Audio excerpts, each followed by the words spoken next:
రాజ్యాంగ దినోత్సవం సందర్భంగా అమరావతిలో జరిగిన మాక్ అసెంబ్లీలో సీఎం చంద్రబాబు చేసిన ఆసక్తికర వ్యాఖ్యలు చర్చనీయాంశంగా మారాయి. చదువుకునేటప్పుడు తాను బ్రిలియంట్ స్టూడెంట్ ఏమీ కాదని 28 ఏళ్లకే ఎమ్మెల్యే అయ్యానని ముఖ్యమంత్రి చంద్రబాబు తెలిపారు. నారా లోకేష్ రెవల్యూషనరీ థింకింగ్ కలిగిన నేత అని ఆయన కొనియాడారు. దేశం ఉన్నంతకాలం అంబేద్కర్ మన మదిలో నిలుస్తారన్నారు.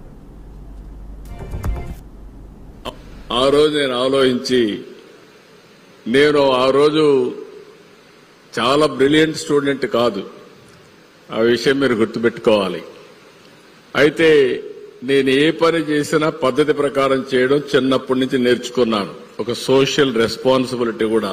అందుకే నేను ఒకసారి ఆలోచించి అప్పట్లో మా వైస్ ఛాన్సలర్ నన్ను పిలిచి, మీరు లెక్చరర్ గా చేరతానంటే యూనివర్సిటీ లెక్చరర్ గా చేరండి అని అడిగాడు. లెక్చరర్ గా చేరితే అన్నింటికంటే ఈజీ జాబ్. మామూలు టీచర్ అనే ఎక్కువ చదువు చెప్పాలి, కానీ యూనివర్సిటీలో ఎక్కువ రీసెర్చ్ ఉంటుంది.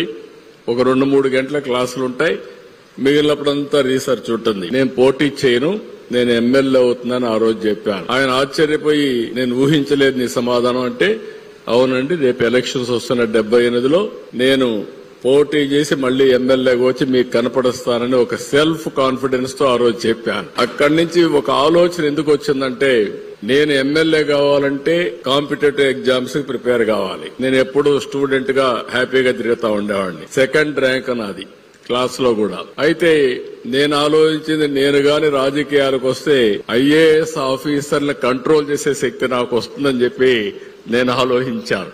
That was my vision. అయితే విజన్ ఉంటే సరిపోదు, మీరు గుర్తుపెట్టుకోవాలి పిల్లలందరూ. దాన్ని ఎగ్జిక్యూట్ చేయాలనే ఆలోచన మీకు రావాలి, నిరంతరం శ్రమ చేయాలి. అందుకే మీరు చూస్తే ప్రతి ఒక్కరికి సంక్షోభాలు రాకుండా ఉండవు. ఏ సంక్షోభం వచ్చినా, ఏ కష్టాలు వచ్చినా ధైర్యంగా ఎదుర్కోవడమే కాకుండా ఎప్పటికప్పుడు సరైన నిర్ణయాలు తీసుకొని ముందుకు పోతే అది సాధ్యం అవుతుంది.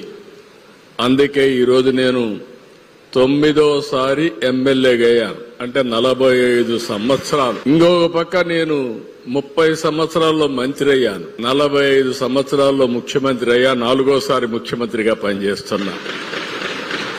అంటే ఎందుకు మీకు ఈ విషయం చెప్తున్నానంటే, అతి చిన్న వయసులో నేను ఎమ్మెల్యే అయ్యాను. మీరు అతి చిన్న వయసులో, నాకంటే చిన్న వయసులో మాక్ అసెంబ్లీలో ఎమ్మెల్యే పాత్ర నాకంటే సమర్థవంతంగా నిర్వహించారు. నేను ఫస్ట్ టైం అన్నా అటు ఇటు అనుకున్నాను, కానీ ఇప్పుడు మిమ్మల్ని చూస్తే టోటలీ కాన్ఫిడెంట్. ఒకప్పుడు ఇంత కాన్ఫిడెన్స్ ఉండేది కాదు. ఈ రోజు అలాంటి ఒక నమ్మకం మీ అందరిలో కనపడుస్తా ఉంది, ఆత్మవిశ్వాసం కనపడుస్తా ఉంది. ఆ రోజు నేను ఆలోచించి, నేను ఆ రోజు